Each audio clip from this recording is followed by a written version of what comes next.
जीवन बिना बिताऊंगी, तू द्वार से घर लौट बहन में जहर खाए मर जाऊंगी।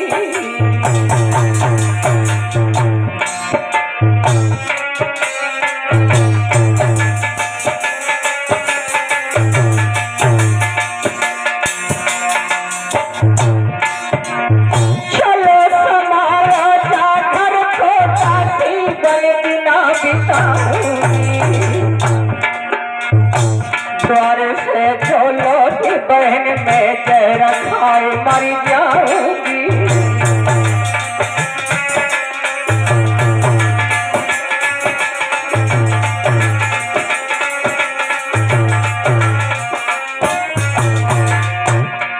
तो रोटी मुझको दे देना, मैं तेरे लाल खिलाऊंगी। सुबह की जब शाम तक तब तेरे पैर दबाऊंगी।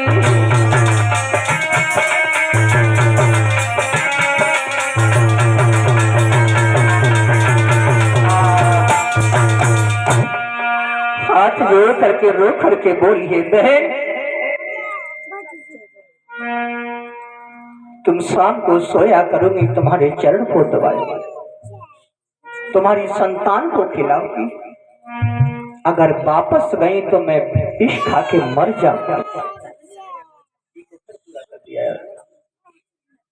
छोरा ये कहां से भाग जाता यार।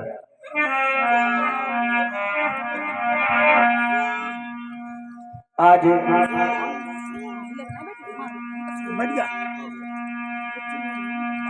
जिस वक्त ये कहा कि तेरे बच्चों को खिलाऊंगी, तो सुरुचि कहने लगी, बूढ़ी बिल्ली भगतन बनके तू इस चिड़ियाघर में रहना चाहती है? अरे हम बच्चे देंगे तो गला मरोड़ देगी, तेरा क्या भरोसा। और तू सुन,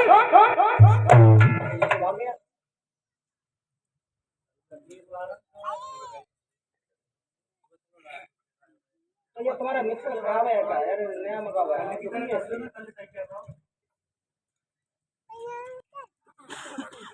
ये कहा, ये मालूम पड़ रहा कि ये बज रहा है और ये इसकी जैसी आवाज आ रही है, सुरीली की आवाज नहीं आ रही है, गजब की आनी चाहिए। जिस समय ये कहा कि तू बूढ़ी बिल्ली भक्तन बन के चिड़ियाघर में रहना चाहती है और तू मुझे अगर रखना चाहती है तो ये काम करना होगा। क्या कि जो जाना है तो राह पकड़ा और रहना है तो जा खेतों पर, झोपड़ी डाल कर नित बही चिड़िया और काग भगाया कर।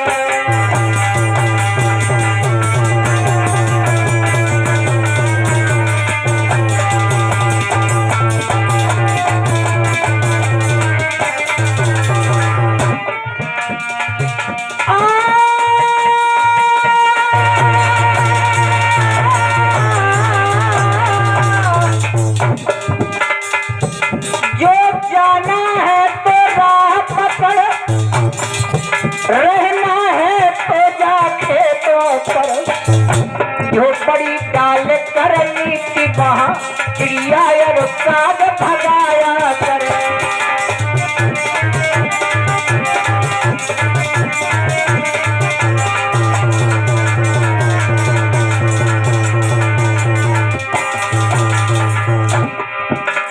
खेतों में रहे,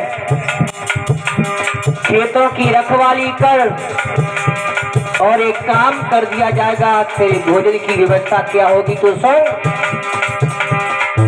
दूसरे किसी खाली घर में चाकी रखवा दी जाएगी, बस पीसा कर और खाया कर, एक जान पाएगी।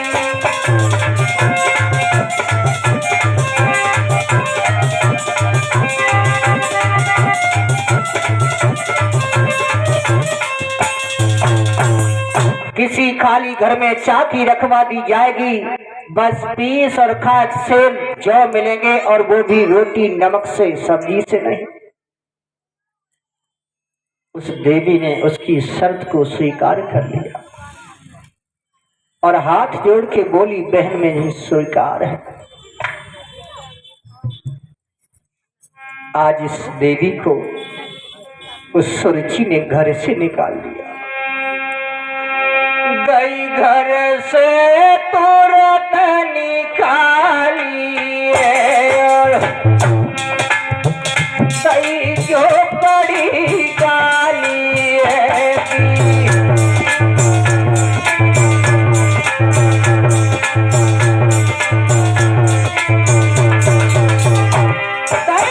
घर से तुरंत निकाली है, दीनी जो बड़ी डाली है। मना सोच रही महतारी है, विधि ना तेरी नजर निराली है।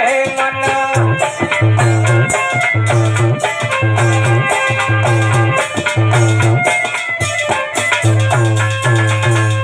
घर से निकाल दी, खेतों में झोपड़ी डाल दी। आज घर में सारे सुख साधन थे, अब सारे सुख साधन छूट गए, खेतों में रह रही है। काफी समय व्यतीत हो गया। इधर एक दिन विचार आया, मन में सोचने लगी, प्रभु मैंने ये क्या कर लिया। मेरे पति ने मुझे बहुत समझाया विवाह मत करवाओ, पर मुझे क्या पता था मेरी सौत आकर के मेरे साथ में ऐसा व्यवहार करेगी। अब तो पेट भी नहीं भरता है, मैं कैसे अपने जीवन को जीऊंगी। इस जिंदगी से तो अच्छा मर जाना अच्छा है। इधर मरने का जैसे विचार आया, चले एक पर एक विचार मन में चले, और कुछ समझ में नहीं आया तो मरने के लिए तैयार हो गई। और झोपड़ी को छोड़ते समय अपने पति का ध्यान करके कहती है, हे पतिदेव मुझे क्षमा करना, हे पतिदेव मुझे क्षमा करना।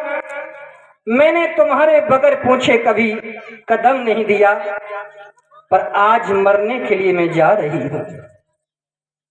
और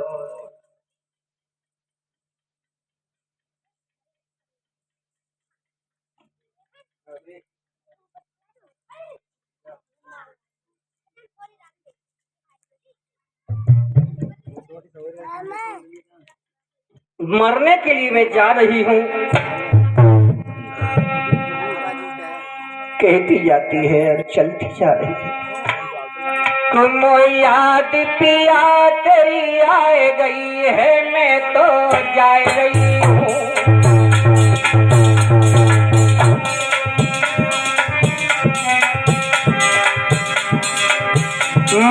याद पिया तेरी आए गई है, मैं तो जा रही हूँ।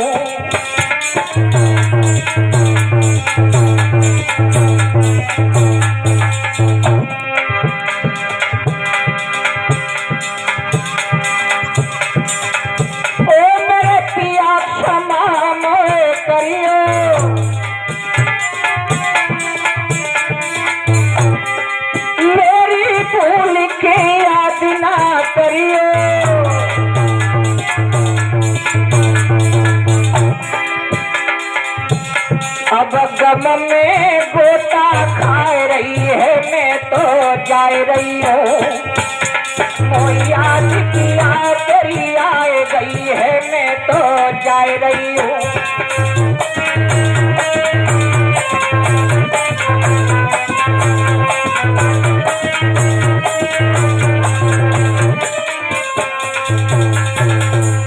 आज रोती हुई चली है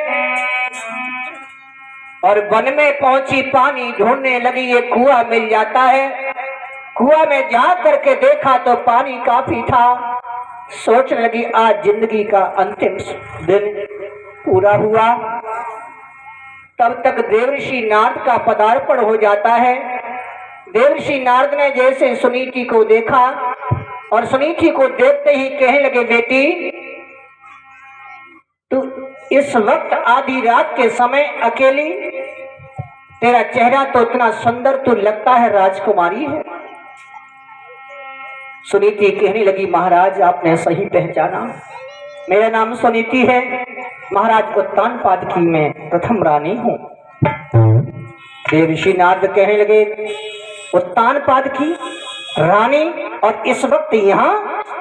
हाँ महाराज, मेरी कोई संतान नहीं हुई, मेरी संतान नहीं। मैंने अपने पति का विवाह करवाया और मेरी सौत ने घर से निकाल दिया। जौ की रोटी खा खा के अब जीवन व्यतीत नहीं हो रहा।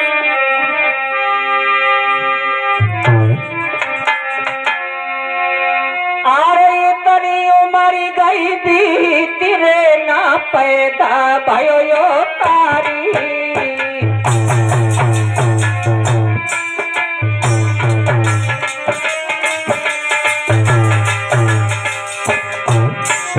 अब जो की रोटी खाई के ना होती गुजर हमारी।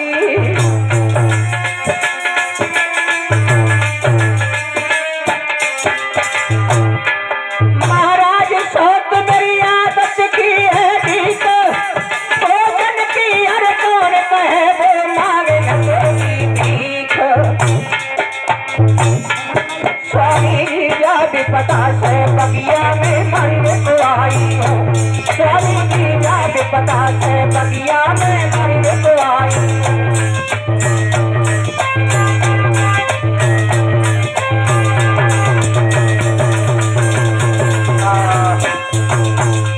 महाराज, मैं इसी विपत्ति से परेशान होकर के मरने के लिए आई हूँ। देवर्षि नारद ने इस समय कहा, मरना ये क्या कह रही है बेटी? अरे मरते तो वो हैं।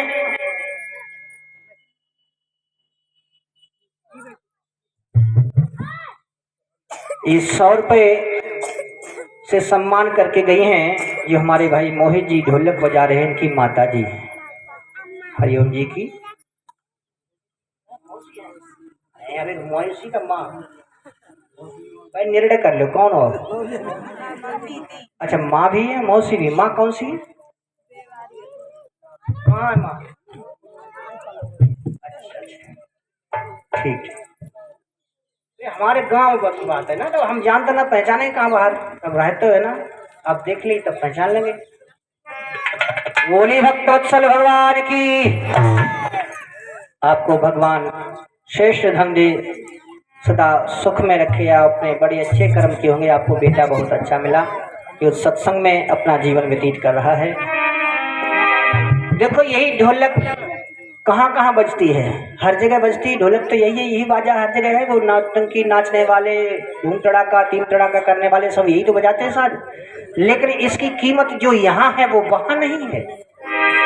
और यही मेहनत ये दूसरी जगह कर सकते हैं लेकिन वहाँ नहीं, यहाँ कर रहे हैं। ये सदुपयोग है कला का, और ये सदुपयोग सदा जिंदगी भर होता रहे। नारद कहने लगे, हे रानी, मरते थे वो हैं जो बुद्धिहीन होते हैं। अरे मरना कोई समस्या का हल नहीं है, मरोगे तो स्वयं पाप के भागी बन जाओगे। तुम एक काम करो, अरे कर लौट जा राज दुलारी, तेरे बेटा होई ओ तारी।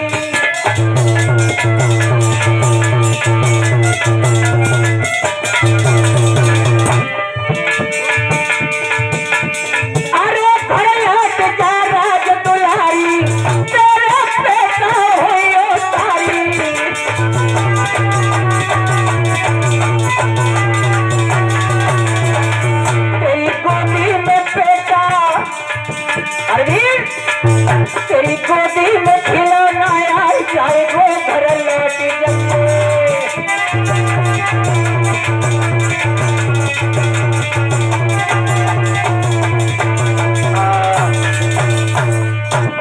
तेरी गोदी में खिलौना आ जाएगा, रानी घर लौट जा, तू मर मत। जिस समय ये कहा तो रानी सुनी थी, कहने लगी महाराज मैं तो ये जानती थी कि महात्मा लोग झूठ नहीं बोलते हैं, लेकिन आज पता चला कि महात्मा भी झूठ बोलने लगे हैं। देवर्षि नारद कहने लगे बेटी ये क्या कह रही है, महात्माओं की बात पर तुझे विश्वास नहीं है? अरे महात्मा की बात पर विश्वास नहीं करता वो मूर्ख होता है, तुम ये कैसे कह दिया? तो सुरीति कहने लगी महाराज मैं इसलिए कह रही हूँ, पति का साथ छूट गया है, घर छूट गया है, घर में संतान कैसे आएगी? देवर्षि नारद कहने लगे बेटी 1 वर्ष का कष्ट और सहन कर ले, अगर घर में संतान न आए तो ये कुआं भी कहीं नहीं चला जाएगा, तू भी कहीं नहीं चली जाएगी, आके मर जाना। आज वापस आ जाती है, झोपड़ी में लेट जाती है और सोच रही है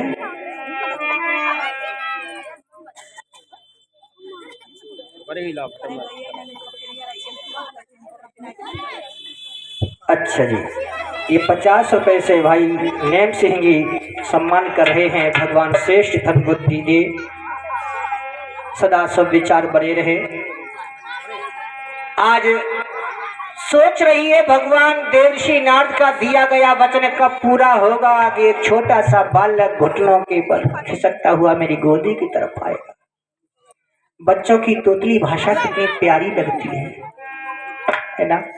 एक छोटा सा वीडियो आपने सबने देखा होगा कि छोटा बच्चा जाता 10 रुपए लेके दुकान पे, वो क्या बोलता है, वो 10 रुपए के तुरतुरे दे दो, तो दुकानदार फिर पूछता क्या दे दूं? 10 रुपए के तुरतुरे दे दो। प्यारी भाषा लगती है। वो सोच रही है कौन सी वो भाषा, तोतली भाषा कब सुनने को मिलेगी।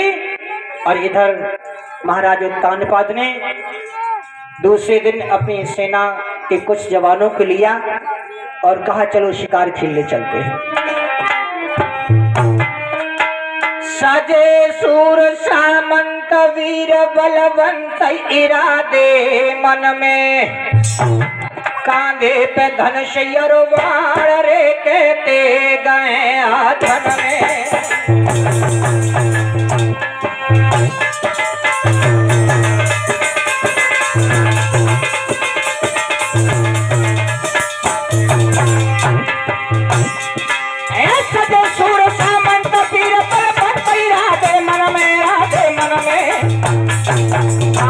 धनुष वाण रे कहते गए हाथन में।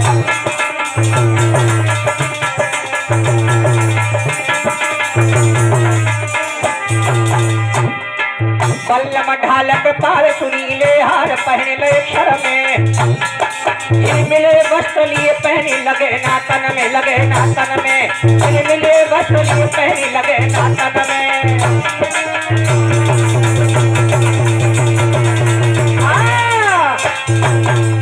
आज सभी सूर सजे हैं, अपने अपने अस्त्र शस्त्रों को लेकर के चले हैं और एक वन में पहुंचे हैं। वन में जाकर के क्या देखा महाराज उत्तानपाद ने, एक हिरन दिखाई दिया। जो हिरन हमारी फसलों को नष्ट करता है, वैसे हिरन कुछ नुकसान नहीं करता है पर वो फसल को खराब करता है। इसलिए राजाओं का ये काम होता था, मांसाहारी शेर चीता भेड़िया इनको दूर भगाते थे और फसल को नष्ट करने वाले जीवों को भी भगाते थे। यही उनका शिकार खेलना होता था। शिकार खेलना ये नहीं होता था कि वो मार के खाते थे, पहले राजा धर्मात्मा होते थे। शिकार खेलना ये नहीं। चले हैं शिकार, सामने आया हिरन दिखाई दिया और क्या हुआ,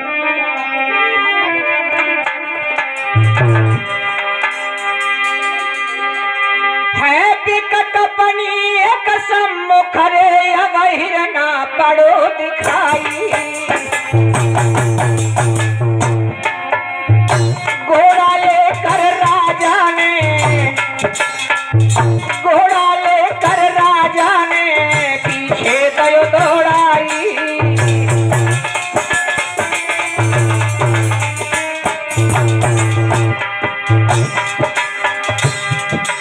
महाराज भूप अब लख लख मारे बाण, लेकिन हिरना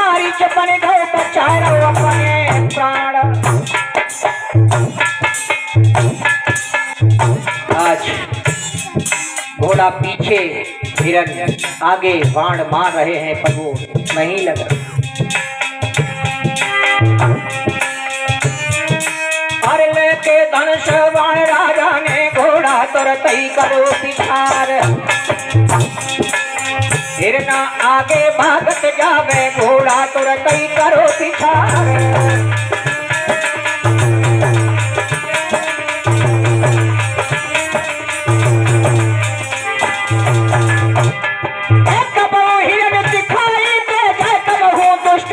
कही जा अब धीरे धीरे अब वो राजा है ना, धीरे धीरे आज वो है ना राजा को मन में गौरीवार।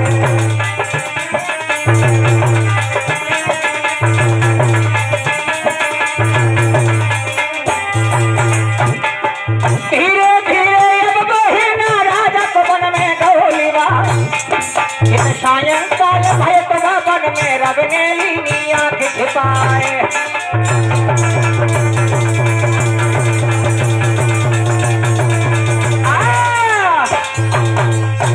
आज घोड़ा दौड़ता चला गया, हिरन भी नहीं मिला। इधर शाम का वक्त हो गया, सूर्य छिपने वाला हो गया और सिपाहियों का साथ छूट गया कि वो पैदल थे, राजा घोड़े पर थे। सिपाहियों ने बहुत रास्ता देखी, वो वापस चले गए और घर पहुंचे। सुरजी से कह दिया कि महाराज तो हमसे छूट गए, पता नहीं कहाँ कितनी दूर चले गए। कहने लगी कोई बात नहीं, हमारे पति इतने बड़े लड़ाकू हैं, बलवान हैं, उनका काल भी कुछ नहीं बिगाड़ेगा, तुम आराम करो। और खुद सो गई। पतिव्रता अगर होती तो पति आते तब खुद सोती, चिंता रहती, लेकिन वो तो घमंडित थी, सो गई। और महाराज वापस आए, ये 100 रुपये से हमारा सम्मान करके गए हैं। डॉक्टर साहब बहुत ही सुंदर स्वभाव इनका है, आपकी सेवा सबसे अच्छी करते हैं और बीच बीच में फ़ोन करके हमारा हाल खबर लेते रहते हैं, हमें भूल जाते हैं। और आप लोग बहुत अच्छे हो। अब ये नौजवान जितने बैठे हैं, आज मैं घर पर यहाँ से जब गया था तो बड़ा सोच रहा था, सुरेंद्र, उर्मान, सुनील, हरवीर, विनोदी, सब पूरा परिवार, ये लोग कितने अच्छे हैं।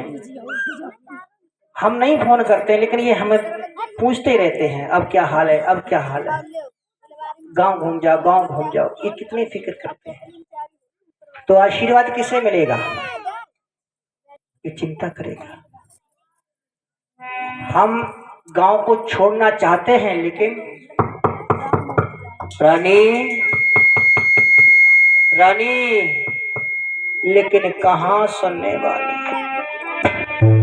कि सुख नींद सोई गई रानी रे, जागी सुनी न कोई पानी रे।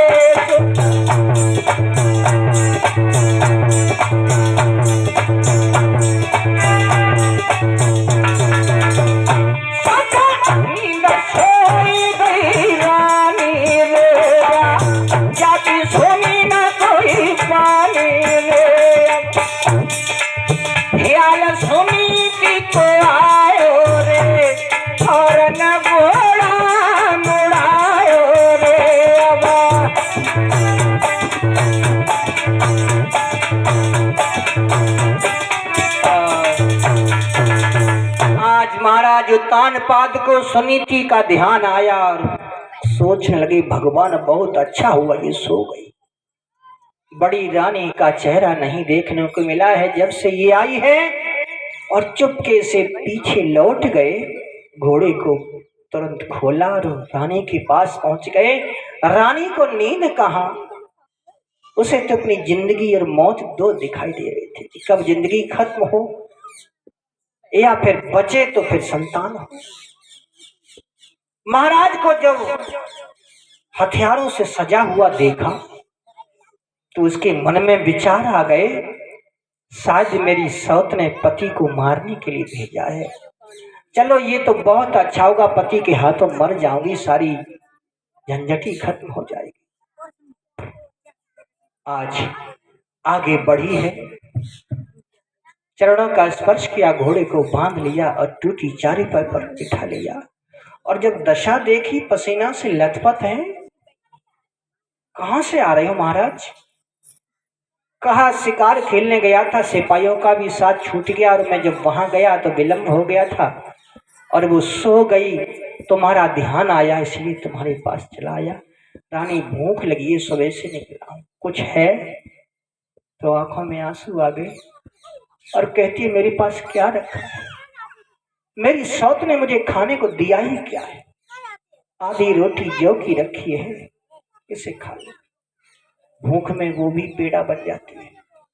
महाराज ने यहाँ अनेकों प्रकार के व्यंजनों का स्वाद लेने वाले, आज उन पर भी वो वक्त, रोटी बड़े प्रेम से खाई और लेट जाते, रानी चरणों को दबा रही है। महाराज तानपाद कहने कि रानी तुमने अपने पैरों में कुल्हाड़ी स्वयं मारी है, मैंने कितना समझाया तो तुम विवाह मत करवाओ, पर तुम नहीं मानी।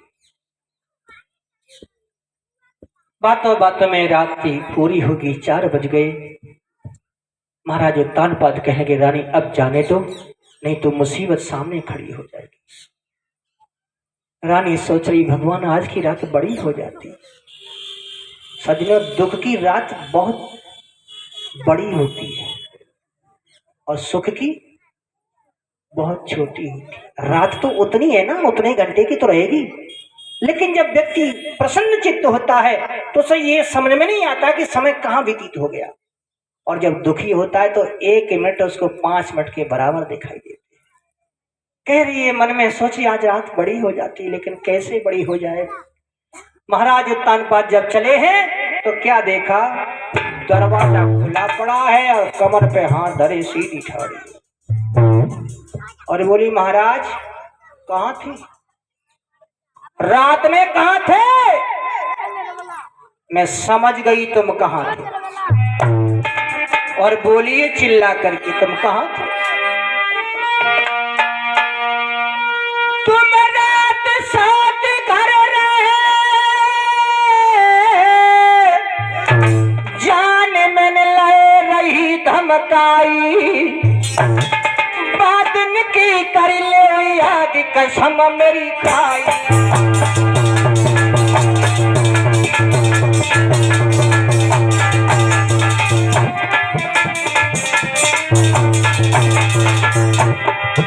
अरे रात तो सौत के घर में रहे हो, उस दिन की याद कीजिए जिस दिन तुमने कसम खाई थी हम सौत के घर पर कभी नहीं जाएंगे। तुम रात सौत घर रहे, जान मैंने ले रही धमकाई, बादन की करी हुई याद कसम मेरी खाई।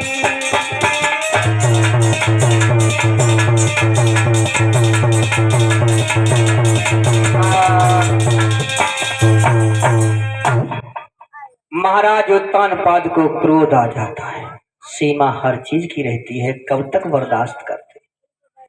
महाराज तानपाद कहने लगे अरे रानी तूने जैसे रानी से क्या बना दिया, दासी से भी नीचे गिरा दिया। तेरे दिल में अगर चैन नहीं तो तलवार ले जा माथे से। तेरे दिल में इतनी खटकती है, जब गुस्सा देखी तो एकदम क्षमा करना क्षमा करना, चलो चलो चलो अंदर चलो अंदर चलो अंदर चलो बैठो। कुछ औरतें ऐसी होती हैं बात कह देंगी फिर कहेंगे हमारे जी में लुकती हो ना लगती चल जा। अब वही करने लगी, क्या करूं महाराज जीव ज्यादा चलती, क्षमा करो क्षमा। क्षमा तो करेंगे करेंगे क्या करेंगे।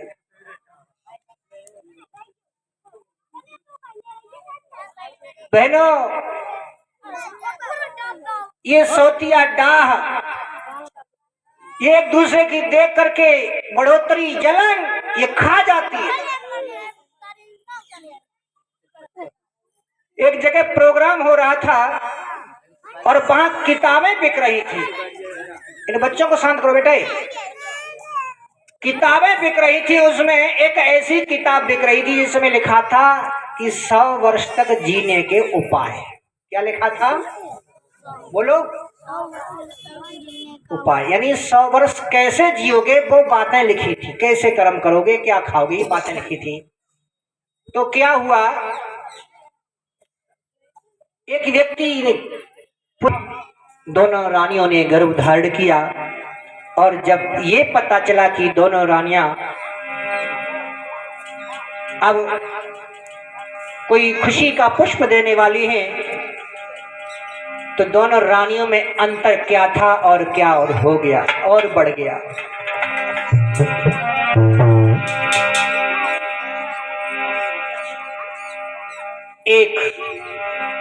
एक के लिए सकरस व्यंजन और दासियां बना कर लाती हैं।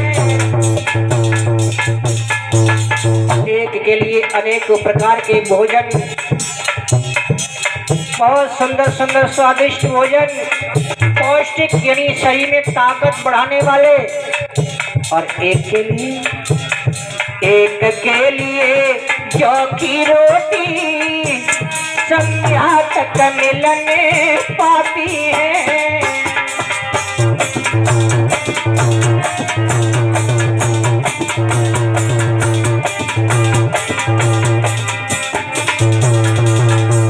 एक के लिए सकरस व्यंजन दासियां बना कर लाती है, एक के लिए चौकी रोटी संध्या तक मिलने पाती है।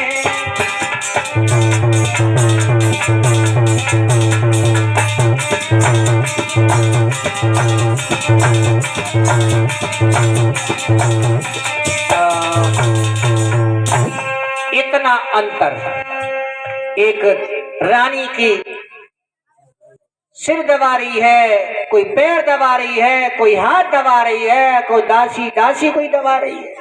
ला बनहट के रानी खुश रहे हमसे, और एक के लिए कोई बात करने वाला भी नहीं। धीरे धीरे समय गुजरता चला गया। दोनों रानियों ने अपने अपने गर्भ से सुंदर सुंदर बच्चों को जन्म दिया, और जब बच्चों ने जन्म लिया, दोनों यहाँ बेटा हुए, और वही अंतर बेटों में हुआ। क्या कि एक दुखिया का लाल सुलाने को पत्तों पर डाला जाता है।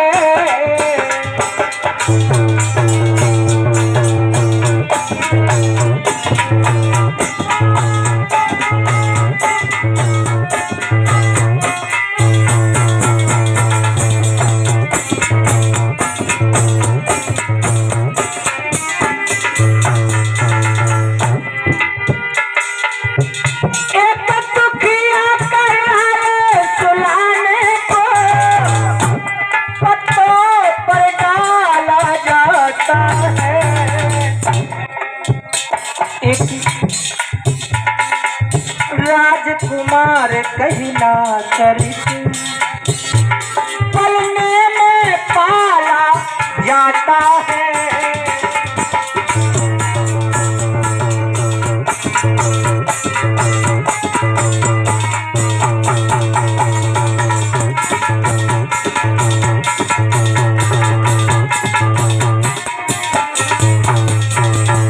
एक दुखिया का लाल ममता उमड़ पड़ी। खून का रिश्ता ऐसा होता है। ममता उमड़ पड़ी और सोचने लगे, मैं छोटे को रोज गोद में लेता हूँ लेकिन ध्रुव नहीं मिलता है। दौड़ पड़े, अरे बेटा लियो गोद उठाई, अरे आसन पे लियो बैठाई।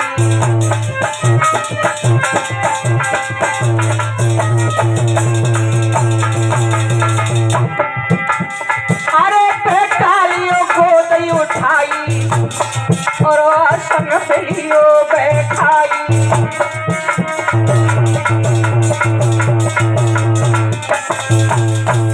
गोद में उठा लिया, आसन पर बैठा लिया, लेकिन ध्यान रखना चुगला हर जगह मौजूद रहता है, और चुगला का ये काम होता है जब तक वो लड़ाई झगड़ा नहीं करता है, तब तक कराता नहीं, तब तक उसकी रोटी नहीं पचती है। चुगला को देखा नहीं गया, रो भाग पड़ा और रानी के पास में जा करके कहने लगा, महारानी जी गजब हो गया। क्या हुआ? क्या गजब हो गया? महाराज ने गजब कर दिया, तुम्हारा बहुत बड़ा अपमान किया है। क्या अपमान किया है कि महारानी तेरे महाराजा ने तेरे सम्मान घटायो है और तेरी सोती को बेटा गोदी में सिंहासन पर बैठायो है।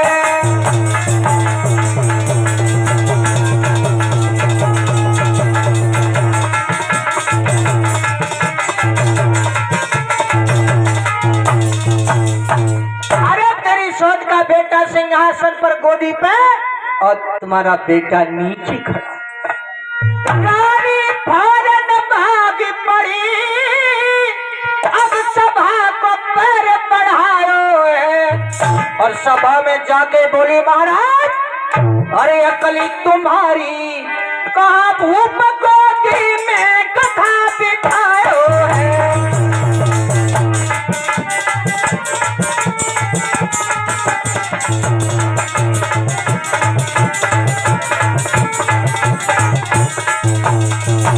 महाराज तुम्हारी अकल कहाँ चली गई? अरे मेरा बेटा जमीन पर और सोच का बेटा गोदी में, आगे बढ़ के झपट के छीन लिया और एक तमाचा मारा। ध्रुव जमीन पर गिर गया। महाराज उत्तानपाद कुछ नहीं कह सके, इतने बंधन में। और ध्रुव से एक बड़ी गजब की बात कही। ऐ मेरी माता बहनों सज्जनों, ध्रुव की कथा में ये जो शब्द बोलने जा रहा हूं सारी कथा का सार है। वो क्या कहती है? ध्रुव तू इस गद्दी के विचारों के लेके आया है तो सुन कि रे हाथ भागे पूर्व में कहीं, पूर्व यानी पिछले जन्म में थोड़ा सा भजन किया होता तो क्या होता? तो उत्तम के बदले तूने मेरी कोख से जन्म लिया होता।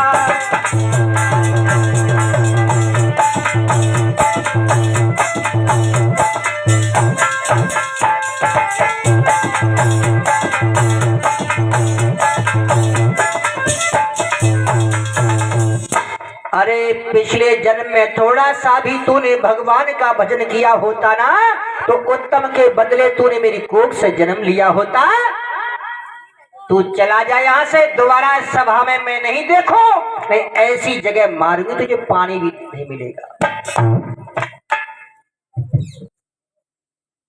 पूर्व जन्म में जैसे हम कर्म करते हैं इस जन्म में अगले जन्म में वैसे ही परिवार में हमें जाना पड़ेगा।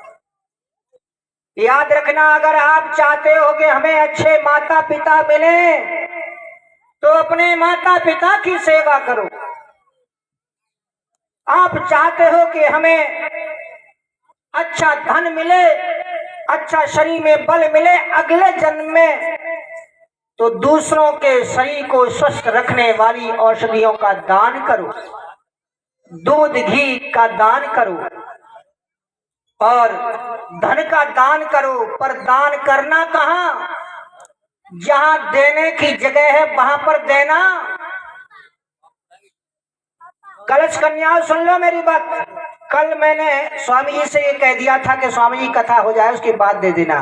ये पूरे गांव में चर्चा फैल गई कि शास्त्री रुपया नहीं देती, रुपया नहीं देती, पूरे फैल गई। और हमने शास्त्री ने कल कितनी बढ़िया बातें बताई, ये तो चर्चा नहीं हुई। तो सुन लो,